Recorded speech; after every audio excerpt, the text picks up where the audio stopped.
Topic है each is great in his own place, यानी हर एक अपने जीवन में महान है। हर एक इंसान का खुद के जीवन में अपना अलग रोल और आइडियल्स यानी कि आदर्श होते हैं। कोई किसी पर अपनी सोच को थोप नहीं सकता। जो रोल आपको मिला है उसे अच्छी तरह से पूरा करने की कोशिश कीजिए। किसी और की तरह बनने की कोशिश मत कीजिए।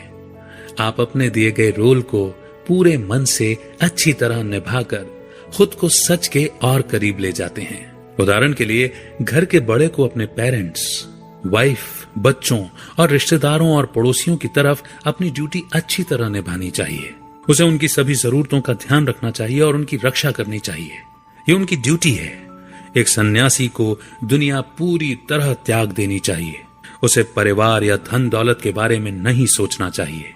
उसकी ड्यूटी है भगवान की पूजा करना, उनकी सेवा करना और उनके बारे में और भी जानने की कोशिश करना। आप उस घर के बड़े और सन्यासी को एक दूसरे का रोल अदा करने को नहीं कह सकते। उन्हें अपनी जिम्मेदारी निभानी होगी। अपना रोल ठीक से अदा करना ही हमें महान बनाता है। एक बार एक राजा था जो अपने राज्य में आने वाले हर सन्यासी से पूछा करता था, इनमें से कौन महान है? एक सन्यासी जिसने दुनिया को त्याग दिया है, या वो घर बार संभालने वाला आदमी जो इस समाज में रहकर अपनी हर ड्यूटी को पूरा करता है? कुछ ज्ञानी लोगों ने कहा सन्यासी ज्यादा महान है। राजा ने इसका सबूत मांगा। जब वो ये शर्त पूरी नहीं कर पाए तो राजा का आदेश था कि उन्हें शादी करके घर बसाना होगा। तो वहीं कुछ लोगों ने कहा कि घर बार वाला आदमी ज्यादा महान है। जब वो इसे साबित नहीं कर पाए तो उन्हें भी शादी करके घर बसाने का आदेश दे दिया गया। फिर एक कम उम्र का सन्यासी आया जिसने कहा कि घर बार वाला आदमी और सन्यासी दोनों ही महान हैं, मगर दोनों अपनी अपनी जगह महान हैं। राजा ने कहा साबित करो। उस युवा सन्यासी ने कहा मेरे साथ एक यात्रा पर चलिए ताकि मैं इसे साबित कर सकूं। राजा अपना राज्य और सेवकों को छोड़कर उसके साथ अकेले ही यात्रा पर चल दिए। वे मीलों तक चलते रहे और आखिर में एक महान राज्य में पहुंचे। उस खूबसूरत राज्य की राजकुमारी शादी के लिए एक अच्छे लड़के की तलाश कर रही थी। वो एक परफेक्ट आदमी को ढूंढने के लिए हर रोज एक समारोह का आयोजन करती। वो राजकुमारी बहुत सुंदर थी।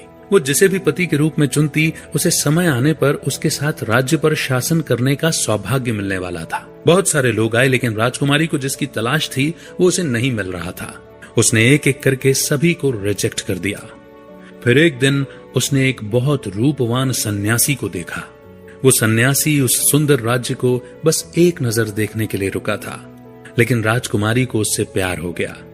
वो अपने राज सिंहासन से उतरकर उसके पास गई और उसके गले में माला डाल दी, जिसका मतलब है कि उसने सन्यासी को अपने पति के रूप में चुन लिया है। वो सन्यासी हक्का बक्का रह गया। उसने माला उतार फेंकी। उसने कहा यह क्या बकवास है? क्या आपको दिखाई नहीं देता मैं एक सन्यासी हूं? मेरे लिए शादी का कोई मतलब नहीं है।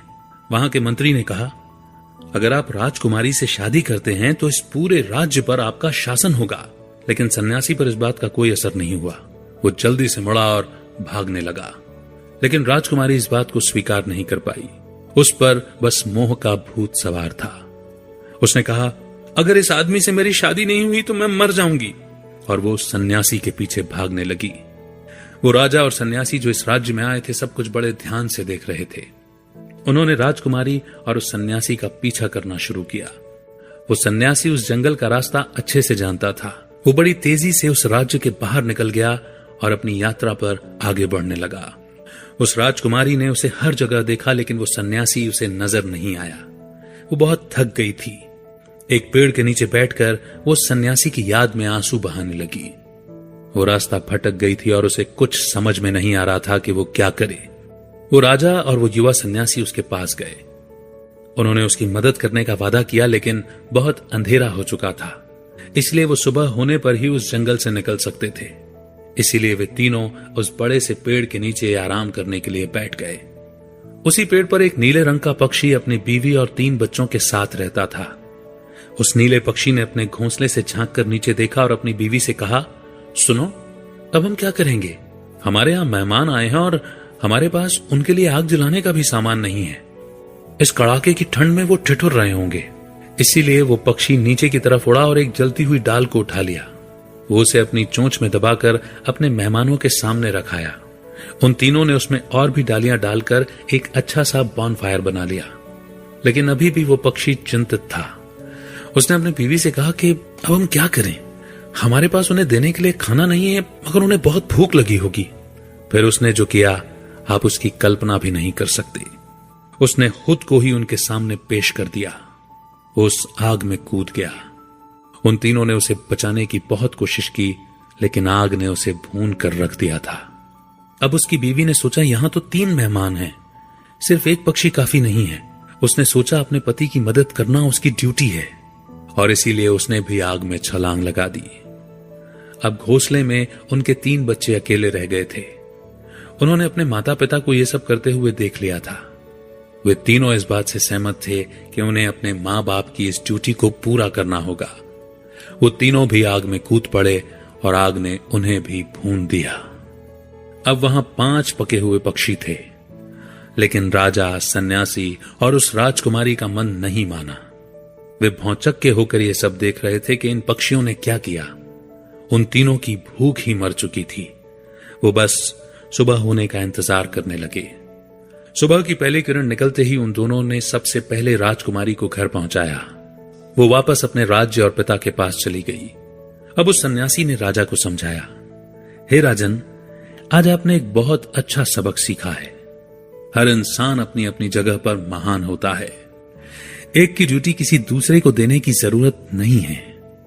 अगर आप दुनिया में रहना चाहते हैं तो आपको उन पक्षियों की तरह होना चाहिए। वो दूसरों की सेवा करने के लिए खुद का बलिदान करने को भी तैयार थे।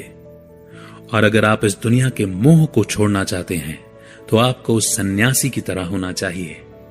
एक सुंदर लड़की और इतने धनवान राज्य का राजा बनने का सुख भी उसे ललचा नहीं पाया।